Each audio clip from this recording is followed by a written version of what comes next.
Hello and welcome back to the SmutFairy Podcast. I'm Kato.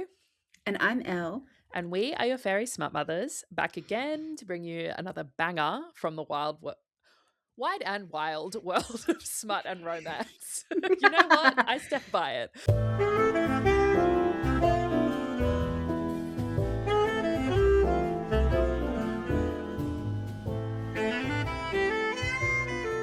We have a super exciting episode today because we are covering Game On by Navessa Allen, and in doing so, we are rounding out the Into Darkness trilogy. We are now covering 3 out of 3. Oh my God. If you We've haven't made it. already, we really recommend going back to the archives of the SmutFairy Pod to listen to our episodes on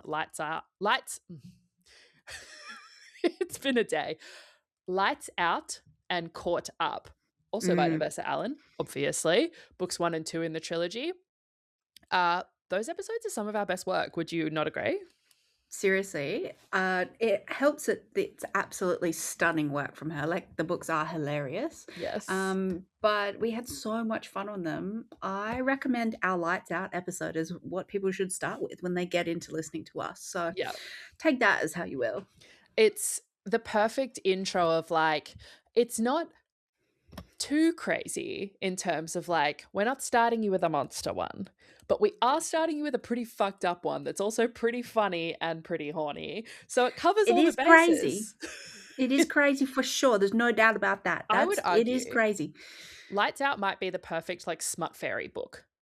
Yeah, really covers all our bases, right? Like, I think that was because I think we only did that like 8 episodes in or something, didn't we? We did it early doors, because it had just come out, and we'd both audiobooked it. And we were like, we have to do it on the pod. Yeah, it was early doors, and I think that was when I was like, okay, we could be onto something here. Yeah, we're onto something here. So now we get to round out the series, full circle moment. Game On. It came out on the 31st of March this year, so it's extremely fresh, extremely new. We knew we had to cover it straight away. And as I said, it's part of the Into Darkness trilogy. And you know what? For the viewers, here's what you're in for. Let me show you all three, actually, because they look really good next to each other. They do. They're such good colours. So there's Lights Out, which is blue, and then Caught Up, which is red, and then Game On, which is green. Good stuff. Good stuff. I can't show you a book because I audiobooked them all, which it is a choice, but the narrators in this series, they earned their paycheck with one job. Let me tell you, they got their whole year's salary for the work that they did in putting these series together. Holy shit. I have only audiobooked Lights Out, and that was the one that made us realize that we can never, ever audiobook the books that we have to summarize. So, for example, I summarized this one. Therefore, I was not going to audiobook that shit. Whereas Elle didn't summarize it and could audiobook it But we did audiobook the first one, and I did have to summarize it, and that's we have learned from our lessons. No. This is crazy behavior. But was it Teddy Hamilton that played Josh in the first one? I feel like yes. Let me check.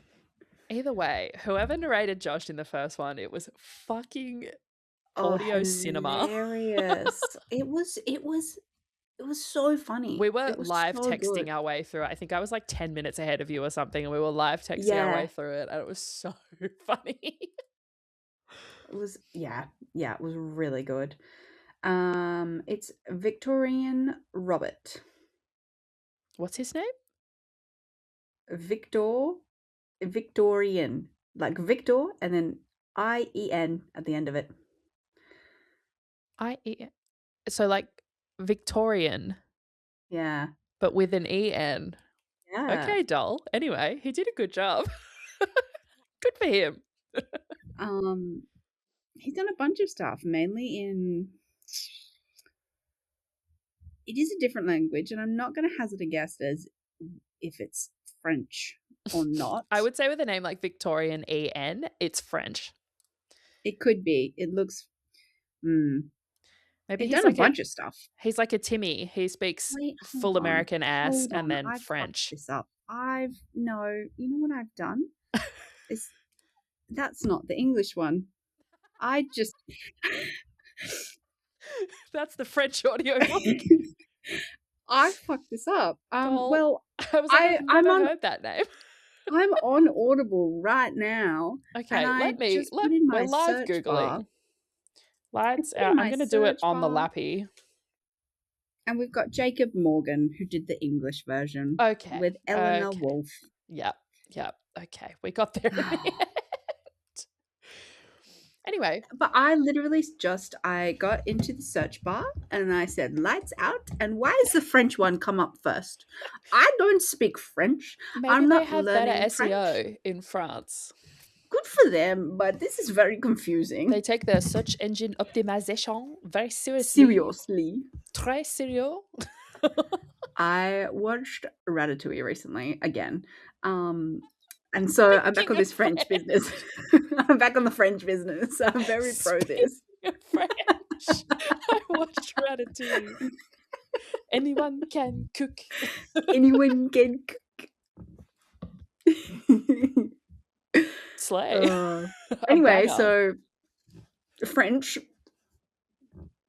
That's as far as we got. Yeah, exactly. But anyway, their voice actors, they earned their whole paycheck. Good job for them. They do a good job. God damn it. Before we get into Game On, get into the weeds with it all, we like to share around the love a little bit and share some of the notable smuts that we've been reading lately, because we do consume far more than we could ever make episodes about. Oh, absolutely. And we like to keep everybody up to date with what's going on with our reading lists. Elle, would you like to go first? Absolutely. I have a bunch of little books that I have been reading and thoroughly enjoying. The first one is The Hands That Treat, which was an ARC that we got from an author called Kristen Casey, and we had the pleasure of interviewing her last week, which was so much fun. Oh my god, the book and the interview, both fucking excellent stuff. Stunning stuff. 10 out of 10s across the board. So fun. We can pitch you the book as practical magic-esque, bit more spooky, bit more murder, bit more fun. Like Louisiana vibes, New Orleans vibes, practical magic vibes. Yeah. Modern, but modern. Stuff. Yeah. And just an all-round great read. Yeah. Sensational work. Yeah. So I have been having a really great time with that one. And then I am on the second of the Jessica Peterson. I feel like I merged the two names in one there. Anyway, Jessica Peterson. I'm on the book called Wyatt.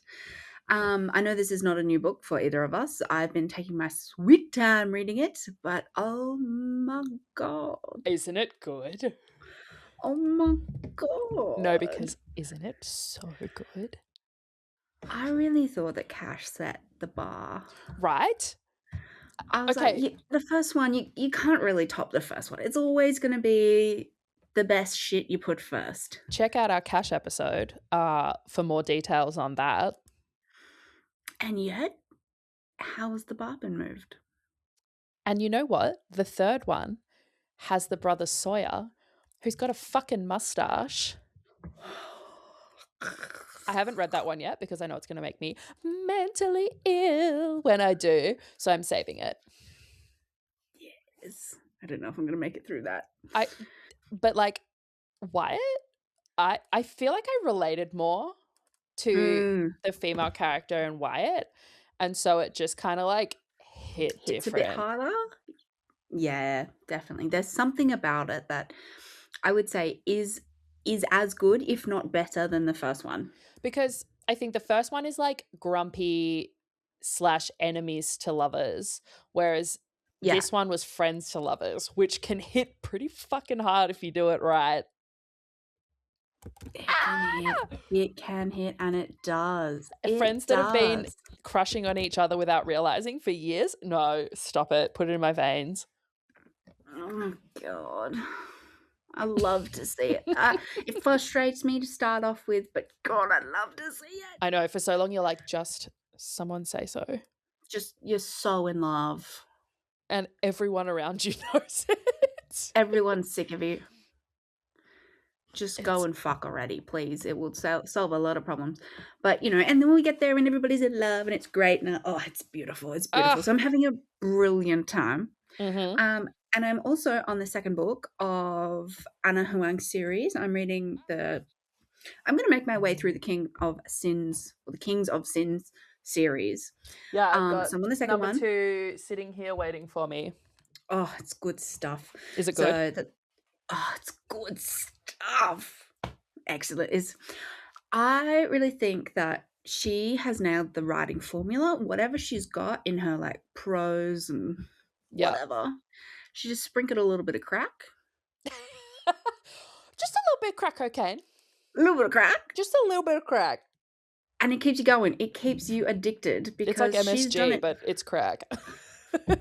She's done it. And I love it. And I'm going to eat the rest of them up. So I'm on the second one.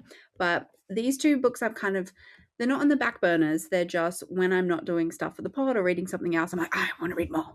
Yeah. So taking my time with them, which is nice. You're good at that. See, if I'm reading a book that's got crack in it, it's done in 2 days. Yeah. Yeah. Like yeah. I got no self-control. You consume it. That's why I get through so many. Yeah. Yep. I feel like I'm a real, I can read a book and consume it in 24 hours, or I will read until I'm tired, put it down, and then it probably won't get picked up for another 6 months, but I will love it just as much in 6 months. Yeah, and you know what? There's nothing wrong with keeping like 5 or 6 books cooking. Yeah, I love it. Because we're mood readers. We know this. Got options. How do I feel today? I feel like reading about a hot billionaire today. Yeah. How do I feel like today? I want to listen to some illegal poker rings underground in the sewers. Yeah. Got a book for that. Yeah. God, there's a book for that.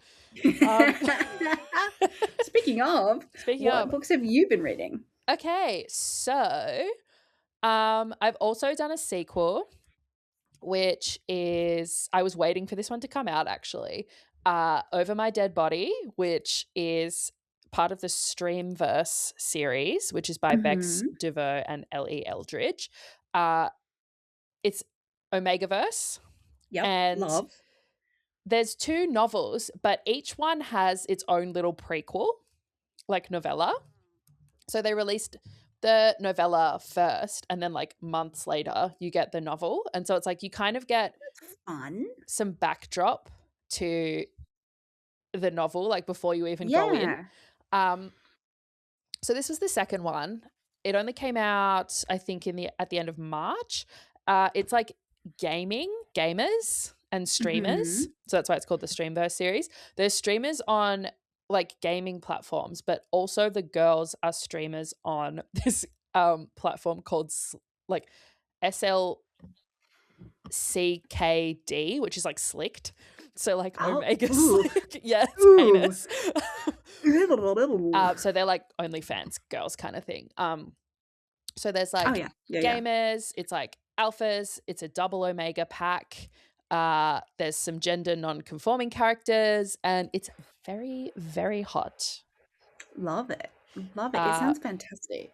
Yeah, they're a lot of fun. I do recommend them. Another one that I was waiting for to come out, which I read literally in the past week, is the new Emily Antoinette, which I knew that I was going to love as soon as I saw the title, which was Save a Horse, Ride a Cowman. This is some of their best work. This is an incredible title. So, not going to lie, guys, I am really in my Minotaur bag lately because we did I do like the roundup posts on our Instagram. Follow us at SmutFairy Pod to see them if you haven't already. And I put together like a roundup of all different types. So like I did a Minotaurs one.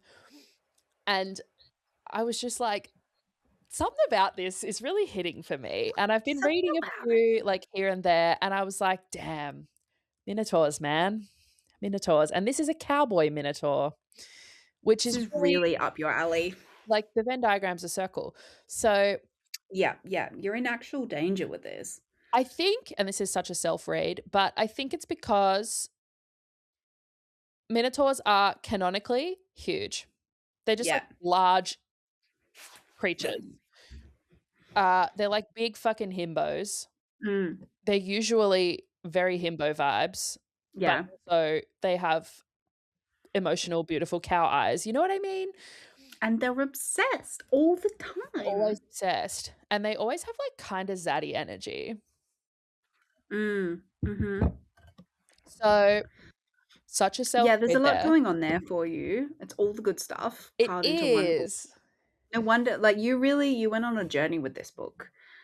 Yeah, and like start to finish had a great time. Lots of fun. I think it's Absolutely, a absolutely. series, so I'm excited Mm. for that. Uh so I recommend getting into Minotaurs, guys. They're super fun. And like as far as the monsters go, probably some of the less freaky ones. Yeah, they're fine. They're just and they always have really big pains. And we love a special pain. Like it's always huge and it sometimes like it always fits but like at what cost kind of thing. At what cost? If we've read others where the monster has had to magically rearrange the female anatomy. So like they make it fit. Shout out Duskwalkers. Shout out Walkers. And another ARC that we got was Treasured by the Himbo Zombie, which was from the gorgeous Ivy Knox. Thank you for that. This one's actually out now on Kindle Unlimited. I did read that. You did have me at Himbo Zombie, not gonna lie. Yeah, that was perfect. Yeah, really funny. And it didn't disappoint. Very creative and like set in like a normal kind of world. And it's like, it does what it says on the tin. There's a himbo zombie. And yeah, the zombie does eat brains, but there's a really funny way they get around that. And I recommend. And then finally, I Absolutely. just have to have one moment, sickening moment, to just say that I have been listening to the audiobook of Ali Hazelwood's Not in Love. Oh my God. And I it don't even know what to is say to you because it is just unbelievable off the stuff. charts. Oh my, it's off the Richter scale. Ali hits every time. Every But this time. is She's never like whoa. Yeah. Like, Yeah. whoa. Yeah. Mm-hmm. Mm-hmm. Eli, Yeah. I I'm don't gonna be even have sick. words for it.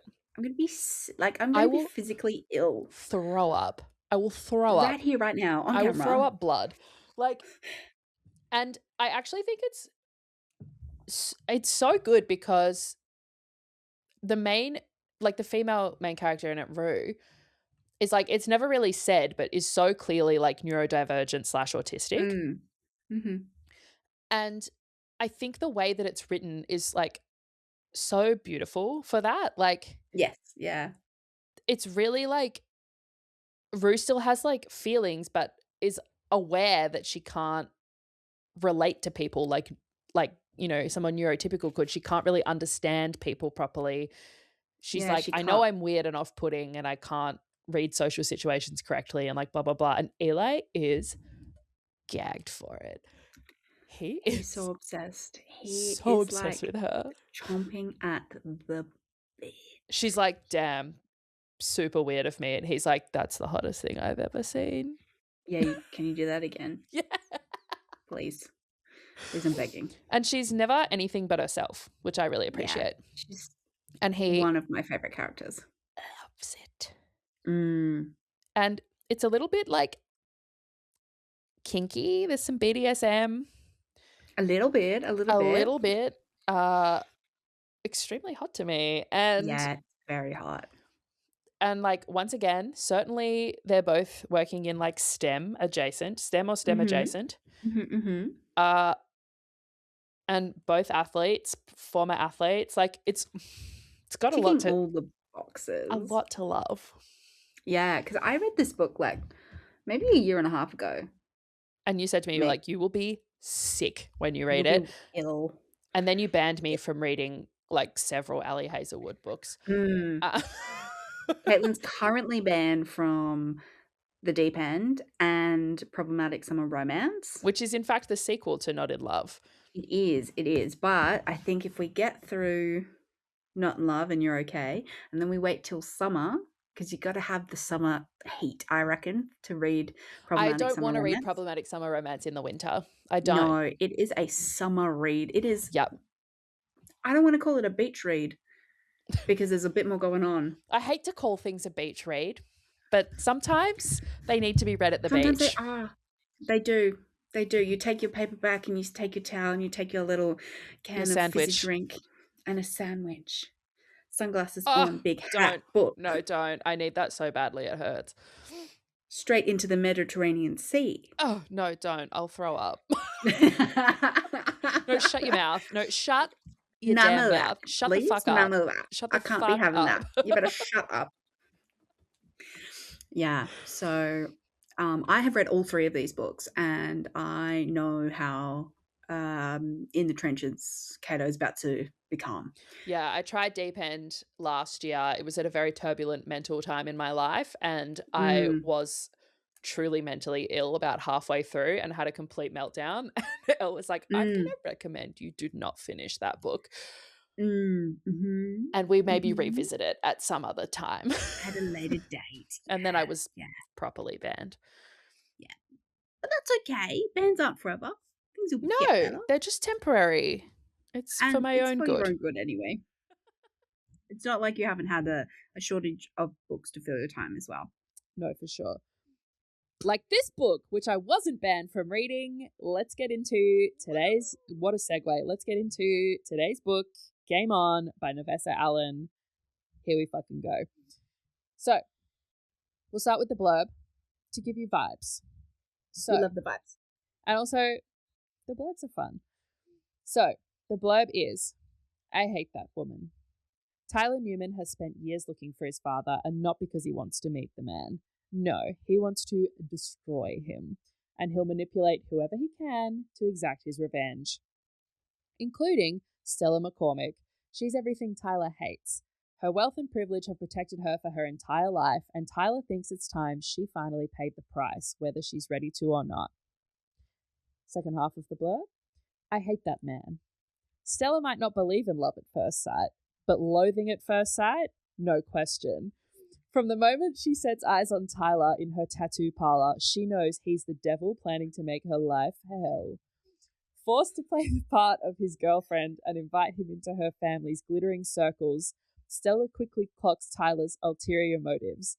But love and hate are 2 sides of the same coin, and soon she doesn't know which is worse, being blackmailed by a man who wants to ruin her, or that they can't seem to keep their hands off each other. I'm so excited.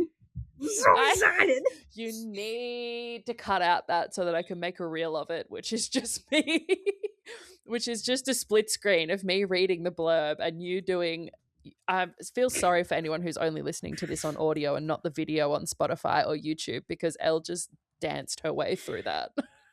Oh, so excited. Oh, that's good stuff there. All right. Lock in. I'm strapped in. I need a little sip, sip. As always, we start with tropes and trigger warnings up the top, just so you know what you're in for. These come straight out of the paperback. We've got, I did skip a couple because things like drugs and alcohol is like, okay.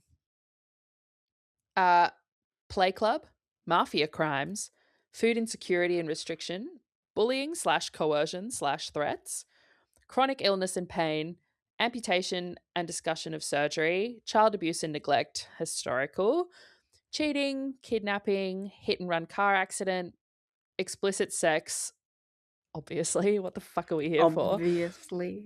Including anal and multi-partner, good stuff. cum play, brat play, orgasm denial, and then death of a parent, historical. Just to really tie that in there. A nice little bow. So in for a wild ride. I would say that the coercion and the threats and the, not so much the bullying, but that is a big part of it. So if that's something that you're not okay with, like explicitly blackmail. Yeah, like high key, they are not nice to each other. They're not nice, and the situation that they're in is not nice. So if that is something that is certainly like, too dovetail. much, a little bit into It gets better. the brat play. Yeah, of it things do all. really make sense, and it is really well done. But I would say if that is something that you are concerned that you may not feel comfortable with, definitely just see how you go with it. Yes. I mean, you'll get a vibe of what you're in for if you listen to the rest of this episode and you haven't read the book. So Exactly. I just realized I did not write a description for Tyler, but that's okay because we will wing it. We always wing it. It's okay. So our main characters, our two main characters, we've got Stella, who is 35. She's a tattoo artist from a rich family. Praise for mid-30s female main characters, Jesus Christ. She's 35 Thank and you. slaying it. Tattoo artist from a rich family. She has chronic gastritis, which is something that Navessa also has. And there's a note up the front of the book that says that the symptoms that Stella experiences are just a reflection of what Navessa herself experiences. So it's not like she was like, this is not a textbook representation, but this is what I go through, my own personal experience in a character. Yep. And it basically, the gastritis means that she struggles to eat much that isn't bland food and like water because her stomach acids like flare up really easily and put her in a lot of pain. Yeah. And any kind of stress can induce it as well. Like it's pretty rough. Yes. So as mentioned in the blurb, she ends up trapped in Tyler's plot for revenge on his father. That's her jam. She's got some That's her spiel. stuff in her past that we will get into. She also has a macaw called Amos who calls her the snack bitch. Love him. I love him. Second main character, Tyler. Previous listeners will know Tyler as Josh's best friend, Josh of Lights Out fame. Josh, my favorite Ali's ever. fame. Oh yeah, he previously was also fucking Ali, which is how Ali met Josh, who was obviously housemates with Tyler, ended up with Josh. Luckily, not weird between them. Yeah. But yeah, he's been sprinkled in through all three. All three. Yeah. Really well done, actually. Yeah. But he's like, I want to say 6'4". He's tall. He's 6'3". I don't know. Yeah, he's at least 6'3". I think he's 6'4" or 6'5". He's built as fuck and like model good looks. And he is famously blonde, which is a choice. Controversial. Normally the closest you get is like a dark blonde, like a brownie blonde, like a gold-ish, deep gold. Anyway, he'd be we're talking blonde. He's like Alex Pettyfer is what I'm picturing. Yeah. Bleach blonde, like. I don't think he's bleach blonde, but he's like golden boy blonde. Yeah, it's pale. He's got Aryan vibes. Which is so funny because I did keep forgetting that fact throughout this book. So I was listening to him, and credit to him. They sometimes give a description. You're like, oh, he's fucking blonde. I've got to. That's not working with my brain because but it worked. It works. He runs an underground poker ring, but it's more than that. He runs like these big nights that are like poker nights, and they're always in a different location. They're illegal, they're underground, they're very secret, very exclusive. And he basically uses these nights to, one, make money, obviously, and two, kind of take advantage of the rich people in the city that they live in, which is never really specified, but it doesn't matter, who suck. The rich people in this city suck. That's categorical. Yeah, they're major bombers. And he runs a poker ring. And he makes like millions of dollars. This is not small time money. This is like several millions of dollars in one night. Yeah, big money. So he got into that about the same time Josh got into hacking into things. And Josh doesn't know about Tyler running these illegal poker nights. No one knows. He's has an alias. So secret. He has an alias, which is Theo. Theo. And one thing about Tyler is he's a brat. Textbook brat. Yeah. And you know what? So, It was so refreshing. yes. We'll Yes, get into this. for I sure. had a brilliant time. Yeah. So a few side characters to make a note of before we dive in is obviously Stella's family, including her younger brother, um, who is the catalyst for her involvement in all of this. Her Mhm. parents who are involved, her parents' business partner Richard is involved. There's oh my There's god, a I've guy called blanked. AJ AJ. AJ is who certainly involved. he's important later. Just remember that AJ name. will pop up. Quite literally. And then there's a woman who Stella is paying her medical bills. That also comes Mhm. up. Yep. The rest, not so important. Yeah. There's a couple of like really bad people who Mhm. are throughout the whole book. So they'll come up too, but Yeah. you'll know who they are. Yes. So let's get into the top notes of the plot. We go into less detail on this these days than we used to because one, it's ridiculous to be writing 6 or 7 word fucking page fucking summaries. No one's got time for that, especially me. And two, we don't want to give too much away. We want you to read the book. I do recommend you going to read or listen or We are consume going to however you spoil it. wish. We are going to spoil it. I will say that up top, but Yes. we're going to spoil But it I in a would way where it doesn't detract from the experience of reading it. exactly. And I would say we take the, spark notes, top notes, big Yep. things. We'll miss a lot of the small stuff. Yes, for sure. So, here's the plot of Game On. So, Tyler has taken advantage of Blake McCormick at one of his illegal underground poker nights for rich people. And now there's a debt that Blake owes Tyler. How much is it? I think it's $4 million. $3 million. 3 million smackaroos. That's his Because entire inheritance.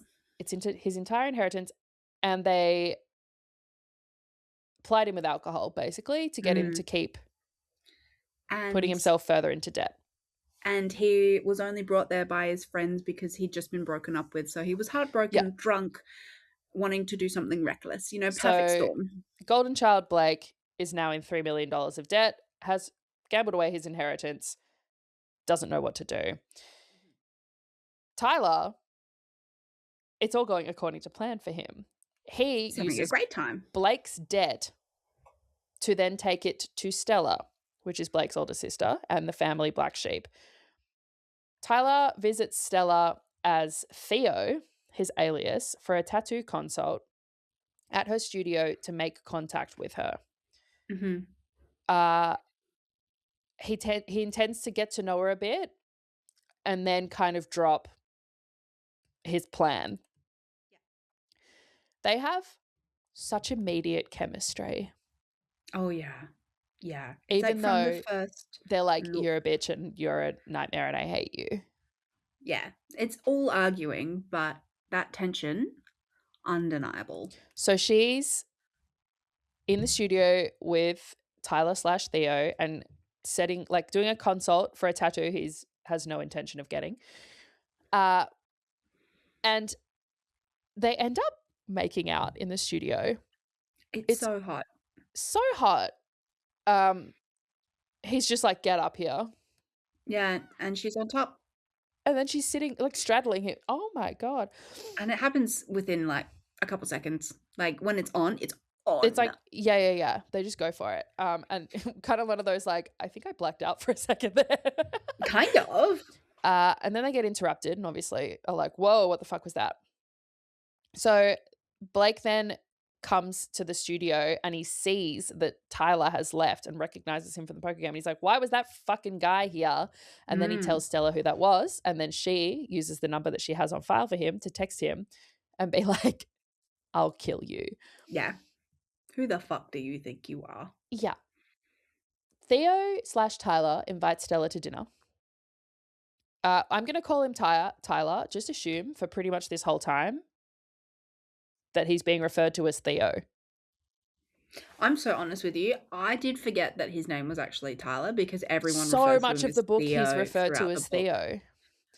Like a good 90% of the book, he is Yeah. Theo. So he goes under his alias Theo for like most of the book, but I'm going to call him Tyler. Yep.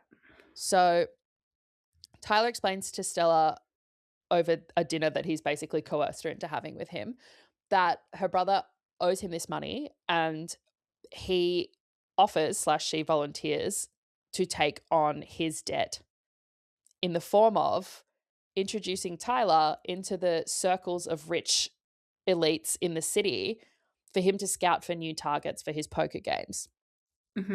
Because he was like, that is worth financial gain to me. Therefore, that's how you can pay off your debt.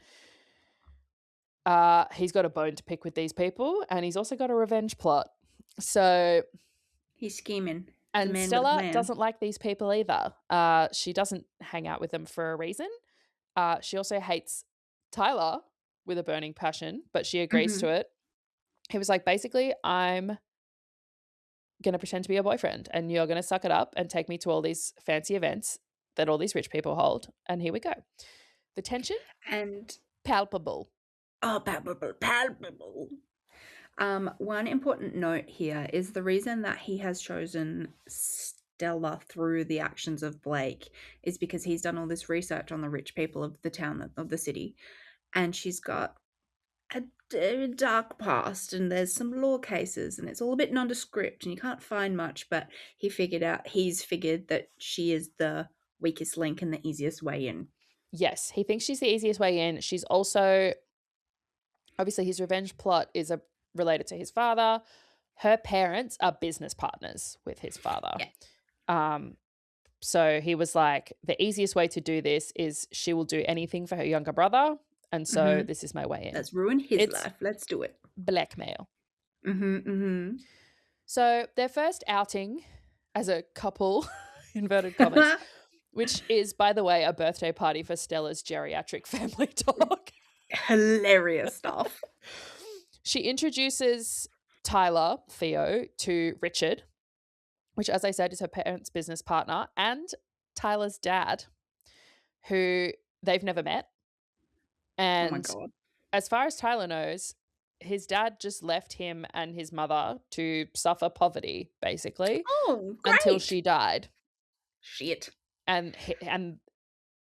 as far as he knows, well, his father abandoned his mother when she was having Tyler, and then he had a rough upbringing because of that. Because of the poverty that he lived in, Tyler also has a real thing about food insecurity and making sure that there's always food on hand. It's like his security blanket kind of thing.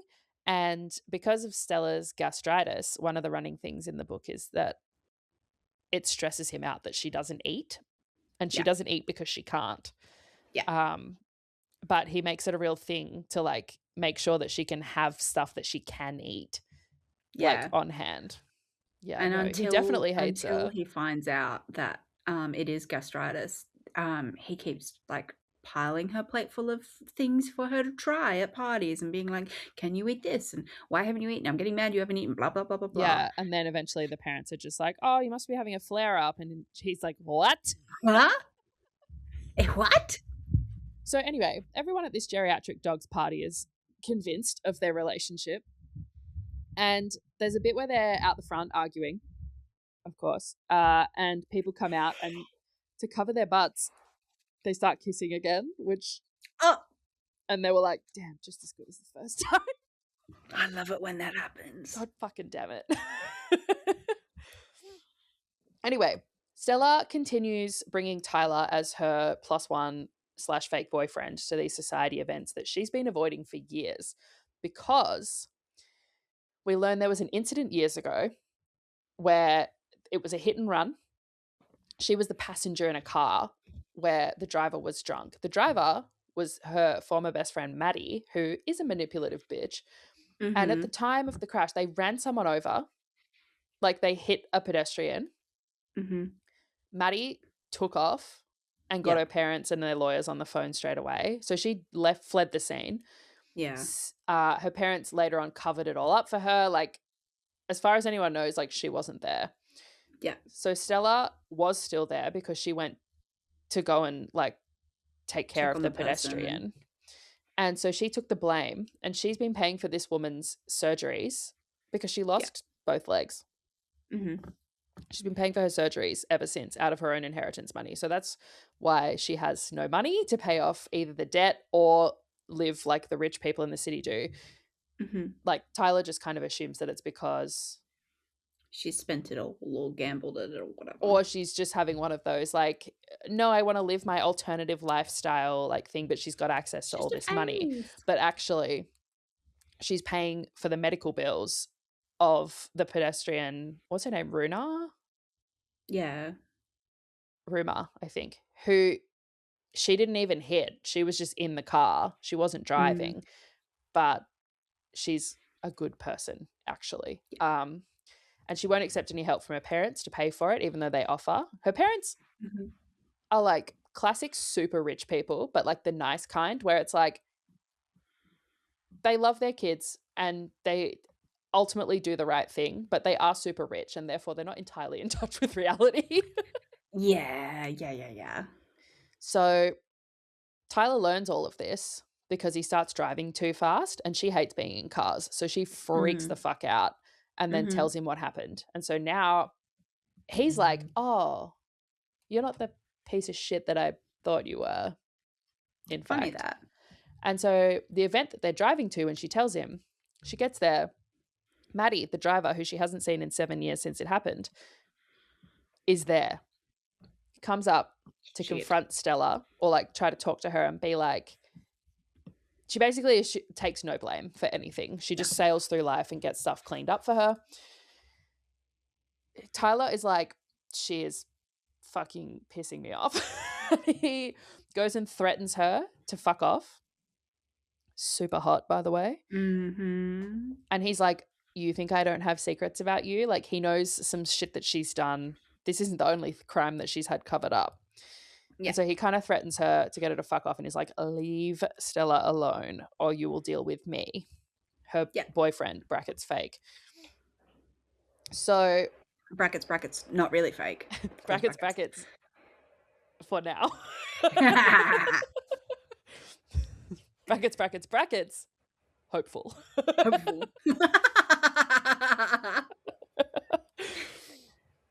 So Tyler is going to all of these events and kind of talking to people, and he's gaining some interest once people kind of clock who he is. Everyone's heard about these poker nights and they start playing a game of poker, and then everyone is kind of like, oh, he's the guy, like, to get the invite from. And all these rich kids are so bored and have all this money and nothing to do with it that they really want to go. They're really into it.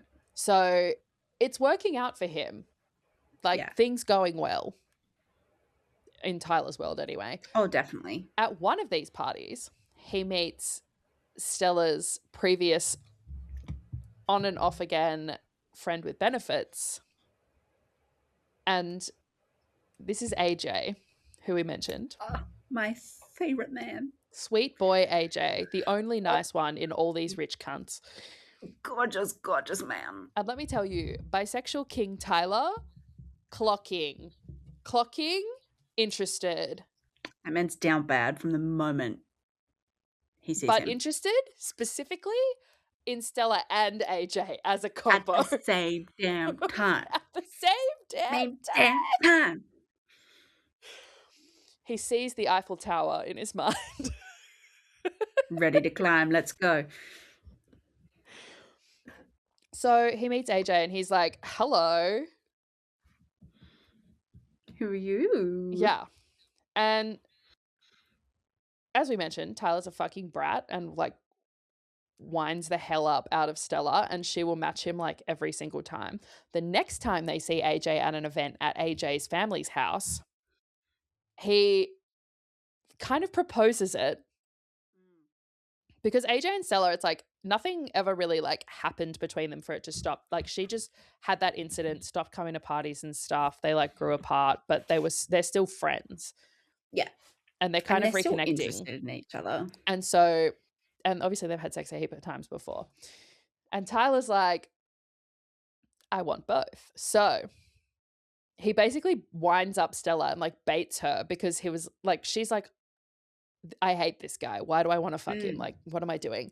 And he basically just baits her, knowing that she can't back down when he winds her up. So he kind of baits her into, but she's loving it. It's their Oh, dynamic. And then they have truly such a hot threesome. it was sensational. It was really good stuff. It's some of the best stuff I've read threesome-wise. Yeah. And like, we will cover this scene in more detail later. So we're going to Yeah, put we'll a pin get in to it. that. Don't you worry. We'll Don't circle back. you worry. We got you, baby girl. So they have this moment, and then Stella is kind of like conflicted between hating what Tyler is doing to her, re-blackmail, and then also being like red hot down bad because they have Down insane bad. chemistry. Mm-hmm. Tyler is conflicted between the revenge he's trying to get and being red hot down bad for Stella, who, Matt, I remind you, doesn't even know his real name. Not at all. Still thinks he's called Theo. So they're at another event because there's so many of these fucking society events. It's like 4 a week. It's like crazy. the fucking Bridgerton balls. Yeah, is what it feels like. Out on the ton. Seriously, I'm like expecting them to go promenading. Yeah. So Maddie, awful Maddie, comes back, goes for round 2 with Stella to try and wind her up and get her to have a reaction so that Maddie can look like the victim. Stella ends up winding her up, and Maddie ends up slapping Stella in the face, kind of revealing her true nature in front of like everyone. It's so funny. Everyone around them starts piping up and being like, actually, I remember you being a heinous bitch when you did such and such. You stole my pony at my birthday because you didn't get one. The receipts start coming in for Maddie. And then Maddie slaps Stella, and is everyone like, oh, she slapped me, blah, blah, blah. And everyone's like, I didn't see anything. Yeah, everyone's like, but I saw you slap her. Yeah, I saw nothing. What? And then Tyler comes over and basically is like, I'll kill you, bitch. Like, I'll kill you again. I said I'd do it once. He's I'm like, going to do it twice. Bury you with what I have on you, by the way. Stella is obviously very upset about this and is like leaving the room kind of thing. And he goes and finds her, admits to her. He doesn't hate her. He's like, I don't hate you. I hated who I thought you were. Yeah. And she's kind of realizing that she was like, I just had this thing with Maddie and I don't feel any better for like having the face off with her. Like, everyone's so indifferent to it. All these people are fucked. And she was like, fine. He wants names for his poker list. Like, let's get all the awful people. I've been way too nice about I've got this. for you. Because she basically got shunned by them all when all of that stuff happened with the car accident. And when she was introducing Tyler to the group, everyone was kind of a bit weird to her because she was kind of back in the circle and they kept referring to like the incident. Yeah, it's so like no one wants to say it. You know what I mean? Like, it's so like stiff upper lip shit. And you're like, Jesus Christ, guys. Yeah. Rich people are all the fucking same. So Stella is like distressed after that, and obviously she doesn't drive, car accident trauma, and so Tyler is like, I'll drive you home. In the car, it's pissing rain. They have a huge argument, and Stella's like telling him that he's a terrible person for taking people's money and like profiting off their. She was like, you're no different to these people. You're like profiting off their misery and their misfortune. Tyler's so distracted he almost crashes the car in the rain. They like swerve everywhere. They almost got T-boned. And Stella and her fucking car crash trauma yeet out of the car once it stops and into the rain. And she's just standing out there like not really sure what to do, but she's like, can't be in the car. And then he's like making jokes and she's like, am I just a fucking pawn to you in all of this? Like, you know, they've had all these moments where it's like kind of intimate, but then he's a dick to her, but then like they have this chemistry and she's like, why are you like this? Like, why are you so mean to everyone and such a dick? No one's mean unless they've been traumatized. So what happened to you? Why are you like this? And Tyler finally tells her about his mother and how she was just like the most beautiful person, but and she was so nice, but everyone just like used her and mistreated her whole life. And he was never going to let anyone do that to him. He wanted to be in the position of power. And she's like, how is that any different to what they did to your mother kind of thing? And they had this big fucking argument, whatever. And then I think they kind of cool down from it. And then he says, he's like, I'll set you free. Yeah. After the next poker night that is coming soon that I've been setting up, I'll make enough Consider money to your debt clear your paid. Don't debt. worry Your about debt's it. paid. You're free. Like, I'll, whatever. He doesn't want that. He wants her around and he doesn't know why.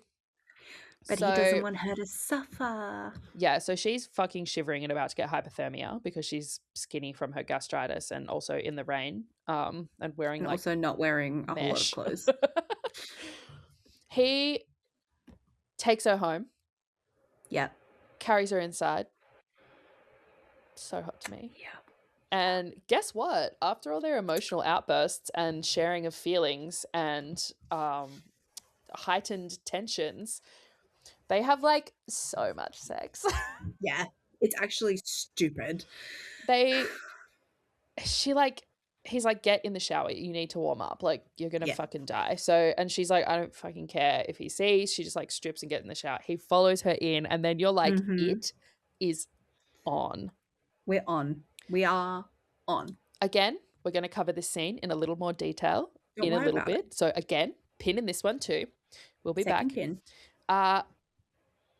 The sex is hot though, I will say. And it's like Very. rough. Yeah. Like, it's not like not nice sex. No, but it is hot. Yes. Yeah. And like, Absolutely. It's hectic, but it's not fucked up like how Lights Out was like handle of a knife kind of hectic. It's more like, no, I wouldn't say it's crazy. No, it's not crazy. It's just like hectic fucking. Hot, yeah. And just like, and she said to him that straight like, talking. this is the last time you might see me, so if you're gonna fuck me, make it count. Yeah. So he really makes it count. Yeah, and raw, by the way. And rough, because that's what she wants. No condom. He was like, because she literally goes like, he goes, where are the condoms? And she's like, oh, like, I'm clean and she's I'm like, on they're the in the pill. drawer, but I've been tested, like all good, and I'm on the pill. And he was like, are you letting me fuck you raw? And she goes, yeah, if you want. And he's like, yeah, I do want. He's like, no, I want so badly. Yeah, cool. no, so badly I want. Yeah, say less. Side note, Tyler, very good dirty talker. Filthy mouth. Filthy little brat mouth. So they bang. And suddenly he's rethinking ways where he can get his revenge on Richard and still sparing Stella's parents and therefore her from the fallout. Because he's in love. He's like, damn, is there a way I can rethink this? I'm not sure why I want to, though. Weird. Like 6 years ago, but like, what's 3 more months if I change the plan? Like, yeah. But why would I want to do that? His plan for revenge will throw her parents under the bus, but now he's met them too, and they're kind of nice. And they also birthed Stella, who he's for sure in love with. So it's Tyler's. Now it's a couple weeks later. And they're kind of like, he's like, you're free from your debt, and therefore I don't need you anymore. So they haven't really seen each other. Isn't this all happening the same night? I thought it was like a week later. It might be. I think it's like a week later because they yeah. come out at like 3 a.m. from the thing, like from fucking. This is true. Yeah. So it's like a week or so later. And this poker night is in a huge like abandoned underground tunnel warehouse thingy, supply tunnel space storage. It's cool. It's cool. And it's really giving like underground Euro club vibes. Yeah. He's had it all set up, like decked out. It's very lavish, these events. It's all catered. Everything is fucking illegal. Absolutely. There's like everyone's thousands dressed of up, liters wearing of alcohol. masks. Yeah. So Tyler's doing that. The event is on. There's invites that have been sent out. Blake, Stella's brother, texts Stella to meet him at a location because he's going to fix the problem he created, also known as the debt that he has with Tyler. Which also means fucking up the whole plan that Stella and Theo/Tyler have been working on for months. Because, yeah. And Stella's like, I'm free of the debt. We're all good, bro. And he's like, doesn't matter. We're never free as long as people like this are in the city. So I still need to like do my fucking vigilante thing that I want to do, because he's been kind of dark on Tyler the whole time. He's like, Oh, why yeah, are you and dark on dating? Stella. He knows that it's fake, the brother, Yeah, and that it's no because one of the else mess does. he made. But Yeah. he's been a fucking nightmare the whole time. Mm. So Stella ends up at the poker night because she's followed her brother in. Inside, she runs into a bunch of like household staff for all of the rich people in the city. Yeah, like And all she's of the like, chefs and accountants and yeah, and like, yeah, she's like, why are all of the what are you guys doing staff here? here? Like, where are the, Thought we like, were targeting the rich and bad people. yeah. So turns out every time they went to one of these parties, Tyler was in fact going off and talking to the fucking household staff and soliciting them. And he was Mm. like, these aren't nice people either. And Shit. they're far more likely to get themselves into a debt they can't pay out themselves. So Yeah. it's kind of part of his plan to like bankrupt. Everyone involved. Yeah. Like Everyone. multiple layers. Yeah. By basically trapping them into his debt and getting them to do what he wants as like a coercion thing. So Stella's like, wait a fucking second, and starts clocking what's going on here and being like, I have been duped. This is part of a bigger thing. I Yeah, don't know I'm not what, happy but about it. certainly something. Next thing you know, the whole place being raided by the police because Blake has called the police Perfect. anonymously. Good. Great. That's going to be so good for the plan. Yeah. Fuck. And Tyler and Stella end up, he like kind of grabs her and they like run through this like maze of tunnels that is like a secret way out, and they head to a vehicle. And Tyler drives Stella like 4 hours away to the town where he grew up. Yeah. And he goes there to visit his aunt. And he's basically like, I'm going to show you. How I I lived. don't think And he you, knows why he goes there, to be honest. Like, I think it's like, it's the closest thing he has to home, and his whole life has been blown up. So, like, that's what you do when everything hits the wall. I also think he has like a compulsive need to like show Stella his like ugly bits that he doesn't show anyone else, and he doesn't really Yeah. get why Yeah. at this juncture. Mm. So he goes to his aunt and they ask her a bunch of questions, and Stella has a lot of questions about Tyler's mother and how she died of cancer, and he grew up in this really tough environment. They never had any money, nothing. But they kind of learn from his aunt that she chose that, his mum. Like, So his mum left that life behind. left, she was kind of a mistress for Yeah. Richard. And he was in love with her, but she just like didn't want to be second fiddle, I guess, and took off. Mm. And then And I think she had a thing about how, even though she was his mistress, he wasn't necessarily going to be serious about if there was a kid and all those kind of stuff. So she was like, no, I'm going to just deal with this on my own because I can look after myself and I'll look after my baby. Like, I don't belong to anyone. Like, and this is flawed logic, obviously, because like she's obviously like Tyler loved her a lot. She was like a really good mother to him, but at the same time she condemned him to a life of poverty, and I think he's starting to realize that. Yeah. So there's and a lot poor Richard, like the dad, was so in love with the mum and never got to meet the baby. Yeah.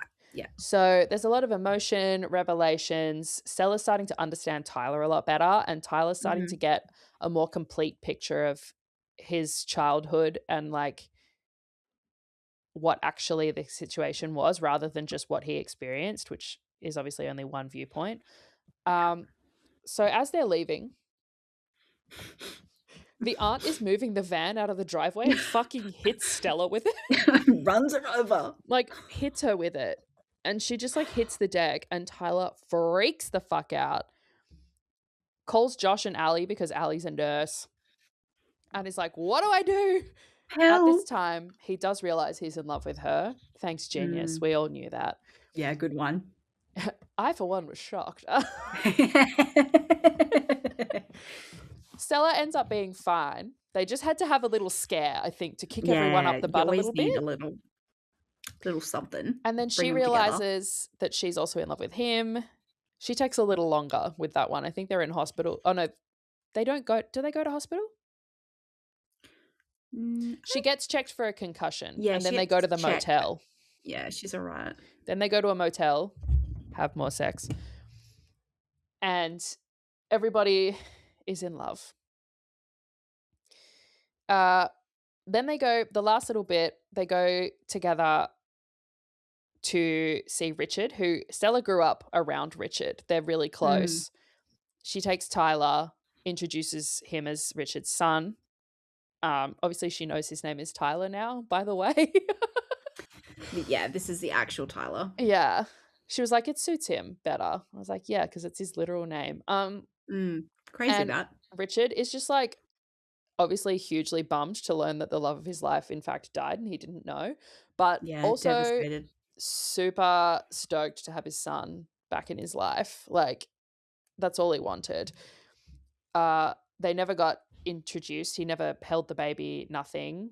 They have a lot of similarities, which you only really clock if you realize they're related.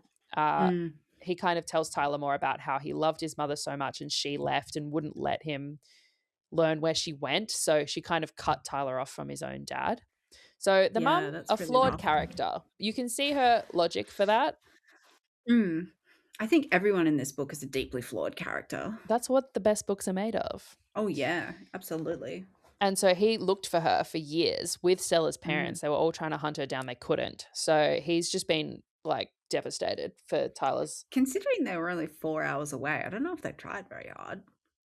I think she went pretty underground though. Like, yeah, for sure. But like with the kind of money that they had, you'd think that. Yeah. I mean, it was pretty backwards. Like, True. Middle of nowhere. So he's been devastated for 25 years and now he's got his son. So Yeah. that ends well. And then Tyler and Stella realize that just the two of them is not really quite right. It might be something missing. And they need to ask their regular third, AJ, if he would like to officially join them in a throuple. And of course he does. Absolutely. So beautiful throuple. I think it's so random how they end up in a throuple, but you only really have like a few chapters that AJ's even in. And AJ's only fucking. Like, that's his only purpose in the book. Like, yeah, and God, is he good at it. Oh, God, he's good at it. He's a sweet boy. He's such an angel. Like, he's amongst like all of these like nightmares like of rich kids. Big fucking Alex Pettyfer model cut as hell. AJ is like beautiful. Yeah, like Greek god beautiful. Like Greek statue beautiful. And then the end, which is also the end of the previous book, Caught Up, the same epilogue, the barbecue that they all have together with Josh and Ali, Junior and Lauren, Lauren's friends, like all their misc extras. All the found family. Tyler and Stella, and then AJ comes also. And they all live happily ever after, and it's all wrapped up in a neat little bow. It's really nice. It's really good. And then you also get the satisfaction of like the deeper storyline that like Maddie goes to prison and Tyler goes to therapy. Yeah. And, you know, people are held accountable for the actual all crimes turns out that the way done. it should. They really, Navessa really took this big bow and went, beautiful. Yeah. And I know that I said the plot summary would be short, but we really can't help ourselves about getting into it. It's just too good. I mean, what do you want us to do? Not talk about it? That's the whole point of us having a podcast. Through that, everyone. We're going to go into some notable moments. The two scenes that I said we'd put a pin in, go back and talk about. Yeah. Pin number 1. This is mostly for us to squee over the scenes. Oh my God. The first threesome that they have with AJ. Oh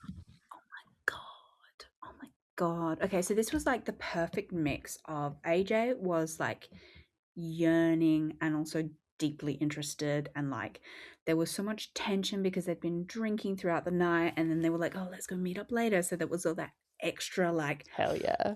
coming to a point. Mm-hmm. So good. So good. Yeah. Yeah. I audiobooked this, and I was on a tram when I was listening to this scene, and um, I nearly missed my stop. Public transport was such a choice from you. I was just on my way to do things, and it Yeah. was No, just I've been it caught just many a time also. They sneak up on you. and then I couldn't stop. I wasn't And gonna then you're stop sitting there halfway going, through. oh Oh my my God. oh my Can anyone god. hear this? Please don't look at me. No one make eye contact with me. I'd be like, Do you want an earbud? So the dynamic in this first one is that Tyler doesn't actually fuck Stella. AJ does. Mm. And Tyler, she's kind of spit roasted between them. But I think it's a really good introduction because it's like, I just think they weren't there yet. No, I think not either, but they had to, like, play off that they were in a happy Yes. couple because they couldn't give up the guys to anyone, and so this was the perfect, like, workaround, Yep. but it was still really, really hot. Yep. It was like Tyler kind of ran the show Mm, really good. And good AJ, it's stuff. like AJ and Stella have obviously had previous history as well. So for them, it was like, it wasn't awkward at all. No. No, But it wasn't the awkward. dynamic between the three of them, between each like two people in the triangle of the three, is so different. So different, but it wasn't awkward between any of them, which I thought was really good. Yeah, because AJ and Tyler were like, hey. We're on. Yeah, let's do it. Hey. Hey. Bisexual kings. And then the Pin first number time two. they do have actual sex. Pin number 2. Pin number 2. The first time they do have actual sex, Mm-hmm. sex, after they have that big argument and the almost car crash in the rain, and she just about gets hypothermia. Hooly dooly. There's a shower. The best ones always start with a shower. Oh, always, always. And because everyone's clean. It actually helps a lot. There's And something so that, horny about just getting out of a shower.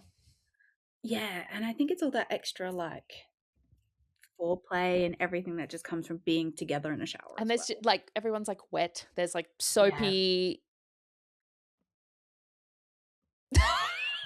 There's so much steam. Like, you know what I mean? There's a lot going on. There's just a lot of factors. And so there's a shower, and then they're basically like straight down to it after that because they've spent so long like foreplaying in the shower.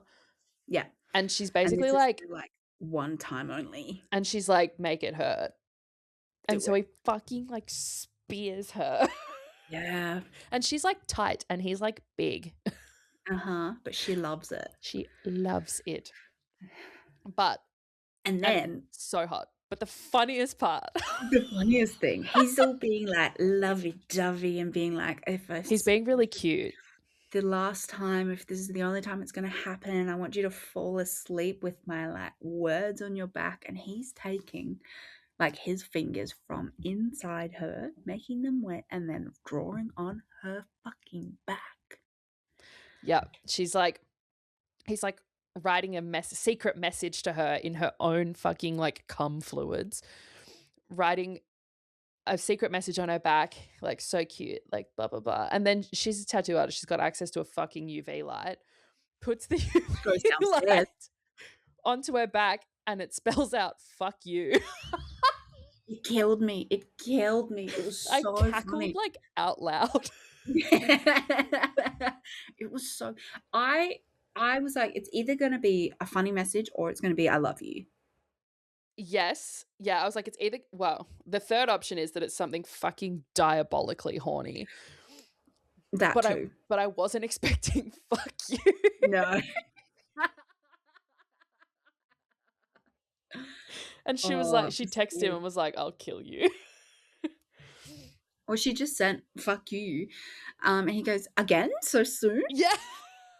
He's such a little shit. He's a little bastard. He It's was also so just, funny. like, extra hot because he's 10 years younger than her. Yeah.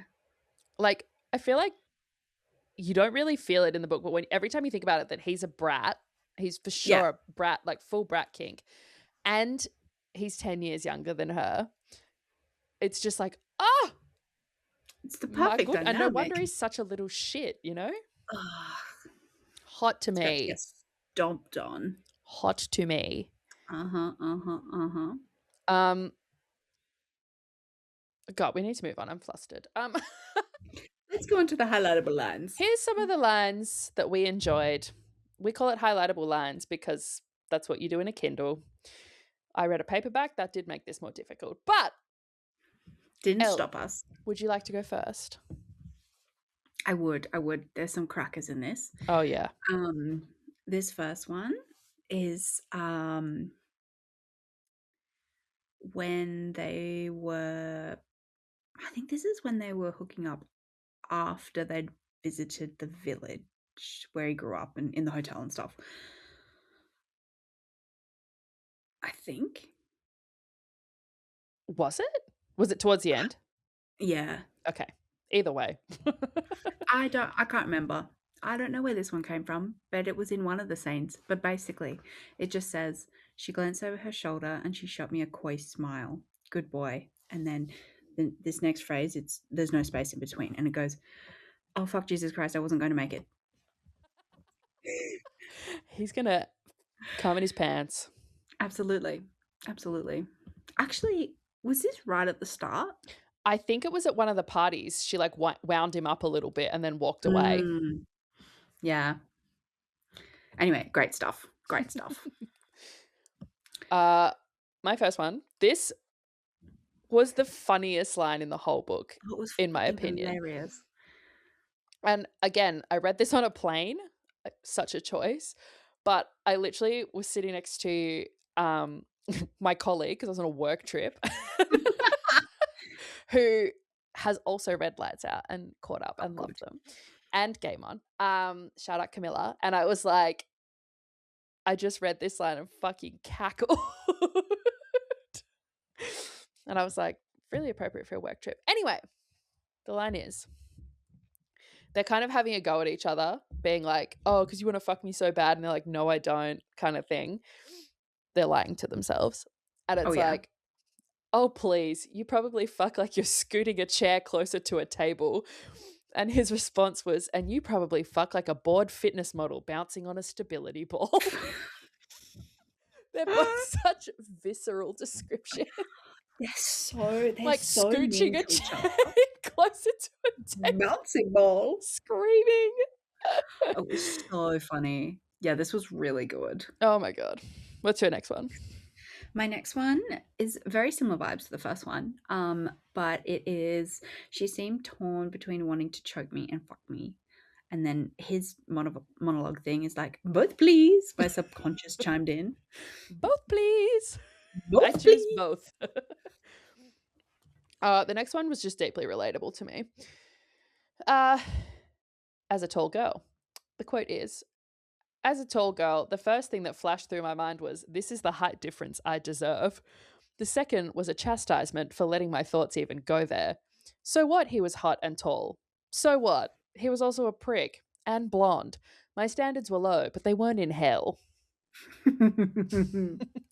Well, she ends up eating those fucking words because it's almost enough to change my mind on blondes. Almost. Yeah, I'd say it did a lot for me. Between this and Dean De Laurentiis on Off Campus, there's blonde propaganda happening. Yeah, who's in charge of the blonde PR? They're doing amazing, sweetie. PR come back? Has Cottage Cheese got a hold of blonde?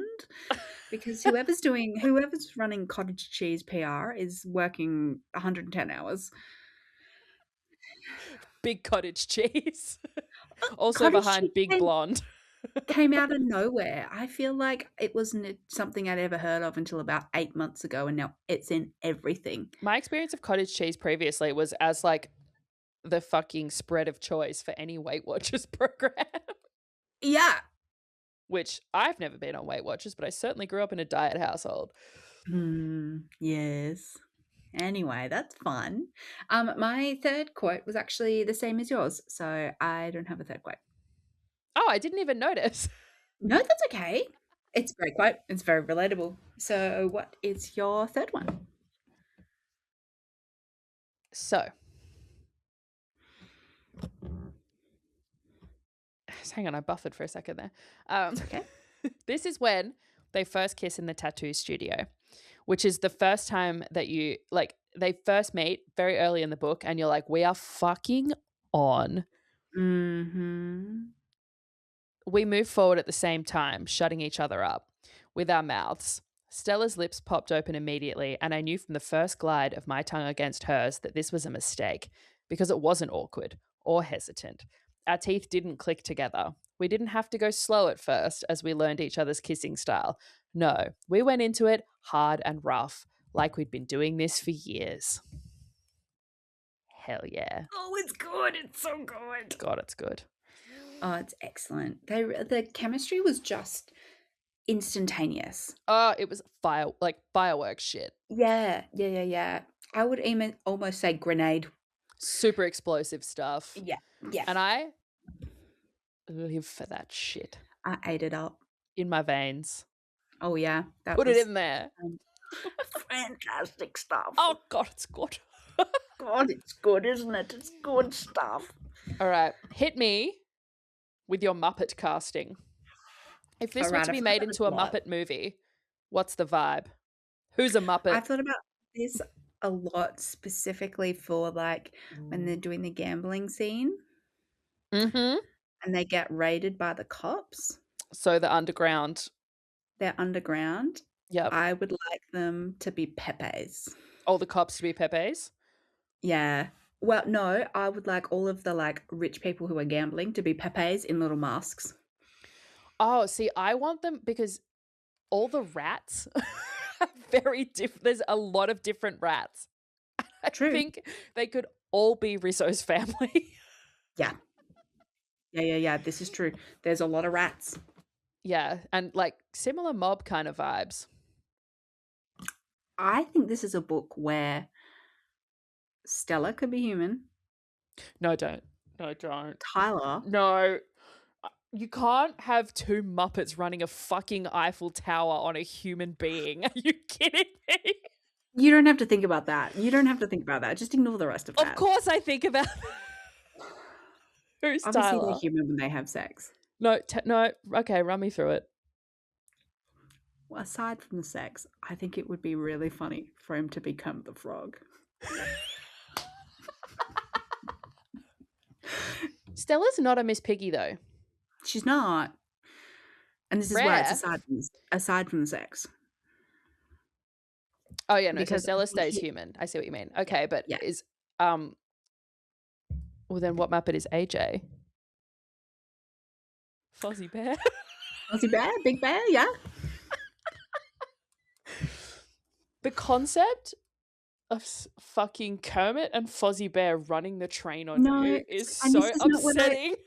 This is not what I wanted. This is a smut podcast, Eleanor. I know, but you asked for Muppet casting, and I've casted them, but I'm excluding roles. Okay. I think for Lights Out, we just said just all the like mob guys in their SWAT gear are Pepe's. Yeah, I think we did. Who would you cast? Oh, I think Tyler. If we're doing either of them, Stella's not a Muppet. No, she's not. She doesn't have Muppet vibes. Tyler's a bit silly, a bit goofy. Tyler's a little silly. But I don't think he's Kermit. That's fair. I'm open to interpretations. Why did my brain just go to Beaker? He's not Beaker. I've had another theory is that No, wait, better. Both main characters, or main characters plus AJ, humans. Yes. All the household cooks, the Swedish chef. Yes. This is perfect And because what then, I was about so to say in the was, underground poker game, you have Rizzo, his family, and the Swedish chef. and you could make like Tyler and Stella human and AJ human, and then have the brother Blake a Muppet. Yeah. Which Muppet? I feel like he's Gonzo, like kind of a loser. That's mean to Gonzo. It is a little bit. I feel like he's just nondescript Muppet. Like he's just kind of He's like when pops they in. introduced the Muppet for that Muppet movie recently. Like Yeah, no one knew who the Muppet was. they just made a new character. Yeah. So he's Yeah. new Muppet. But But he's what I'm certainly a imagining puppet. is that this Muppet goes to these illegal gambling rings. Everyone else is human. Then he goes back to Stella, who's human, and he's running as a Muppet. That's what I'm Oh, and imagining. Maddie is evil Miss Piggy. Evil Miss Piggy. Yeah. She's evil Miss Piggy. Perfect. Okay. We've reached the end. I like it. We've come to the conclusion. The conclusion.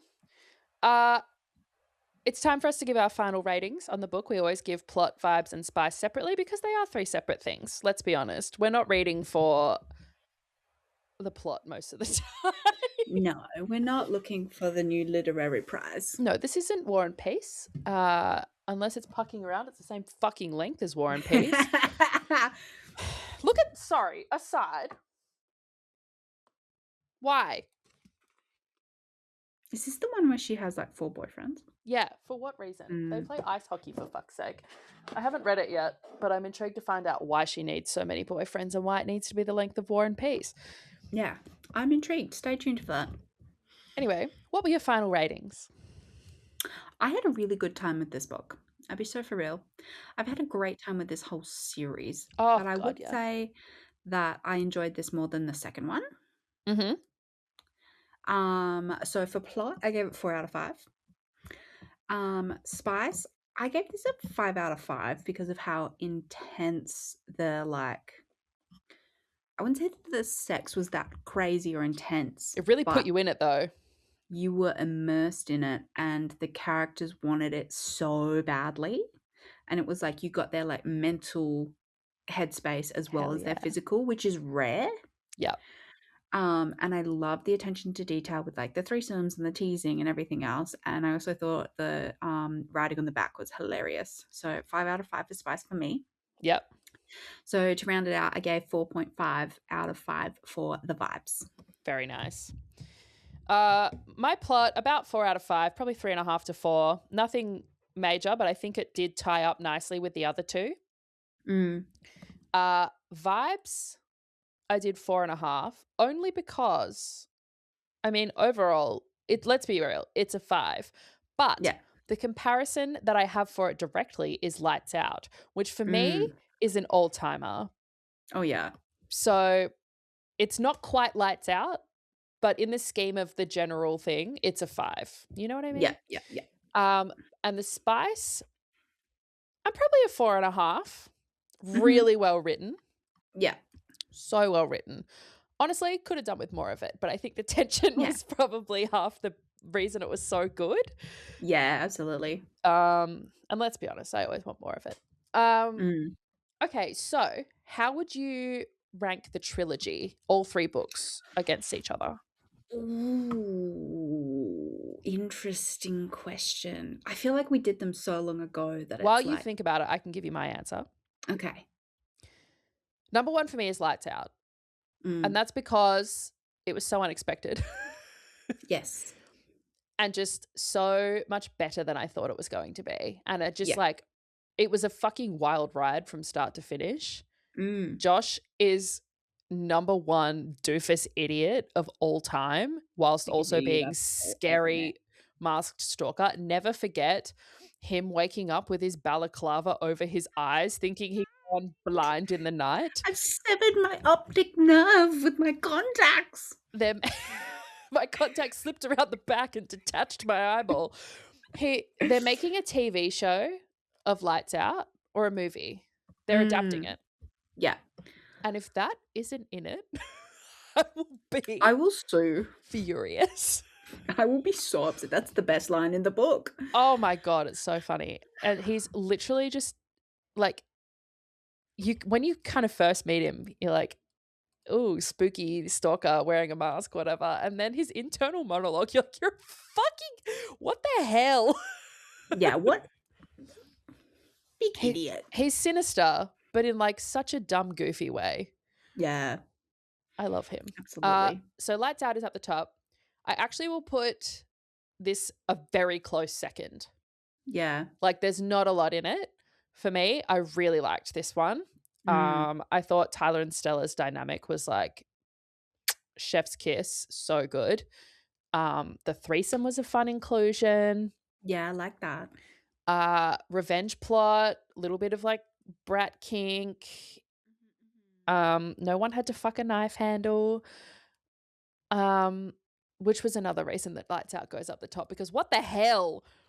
Yeah, he just bought her a new mattress. Like, what's up with that? That was my first intro to a knife handle fucking, and there's been several since, but that one remains the best one. Yeah, absolutely. Yeah, this one, really enjoyed it. I think Caught Up is a pretty solid third for me because I couldn't get around Junior as much as a male main character. I don't know. I think he was just a bit too serious and like Mm. he was fucking 5'10". Like be so for real. Where's the rest of him? Where's the rest of it? And I mean, I liked the storyline, but it didn't grab me as much. I liked the sex club aspect of Caught Up, but it didn't grab me as much as like Lights Out and this one did. Yeah. I think I'm of similar opinions. I think Lights Out is number one because I would say out of these three books, it's the most crazy and the most It's so novel. insane. It is so different that these two books, they do take a shine to it, obviously, like the same ideas, but I feel like there was nothing as I don't know, the first time you read something so different, it's always gonna be a number one for you. And also the first one, like the difference in the level of batshittery from Lights Out to the other two, it's like a Oh, significant gap. yeah. Yeah. And I feel like quite a lot more happened in the first one. Mm, Like, there's everything to do with them getting together, and then they're together for a while, and then there's that murderer, and then there's yeah. the, like, task force, and then there's hacking. You're There's just like, whoa, things going whoa, on. whoa. Whoa. I would say that I would almost split the book 2 and book 3 into the plot and the sex, and then the main character. Mm-hmm. So I would put the plot and the, like, sex of book 2 higher There were some bits because I in thought Caught Up that that were was hot as hell. great. I The love the sex fucking in the club, church, the church, an all the photo timer. booth, They like liked that. closed spaces. Yeah. Junior discovering he's Um, a kinky fucker, yeah, who would have known? a voyeur. Um, but I agree. I found Junior to be more of a difficult character to like, He's just not as much fun. especially I don't really the whole arrogant thing isn't for me. That doesn't do anything for me. So Also, that I was made think a bit harder. that book relied quite heavily on the side characters of Lauren's friends and housemates to Yeah, I was bring about to the say funny they were parts. great. Yeah, Whereas this one and this book was funny. Lights Out, the male main characters or the dynamic between the two main characters brought the funny parts. Yes. Yeah. So I would say sort of half of the sex of book 2 would be in my second place, but I would put book 3 above it with the sex here and then the rest of it here. If that I would kind of equal second and third. I don't know. And we should do a diagram and we'll put it on Yeah, Instagram I'll put bits of of our bobs. thoughts. Yeah. Um, If this, but I would then that. say Like my final summary is book 1, book 3, book 2, not because I didn't like it.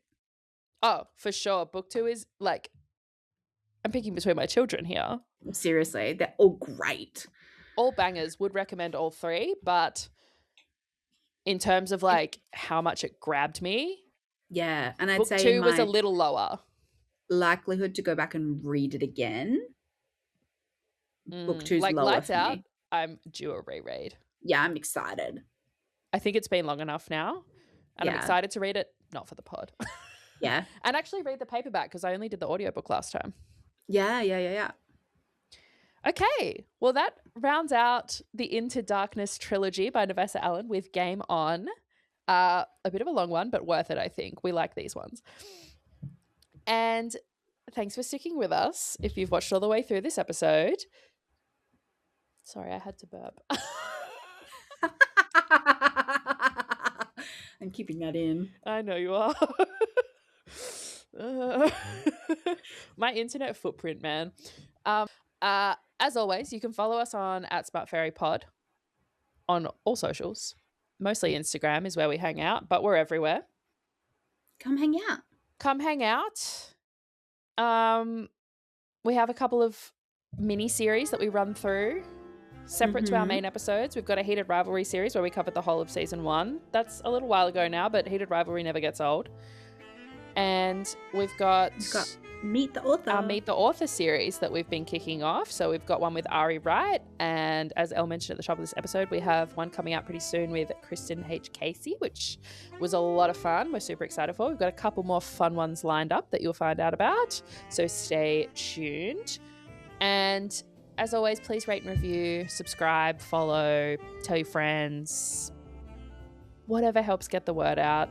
Word of mouth really does help. We would really appreciate it, and we'd love you so much if you did it. Please and thank you. Please and thank you. Have I missed anything? I think you've got it all. We'll catch you for the next episode. We'll catch you next time. Yeah. Bye. Bye. Bye.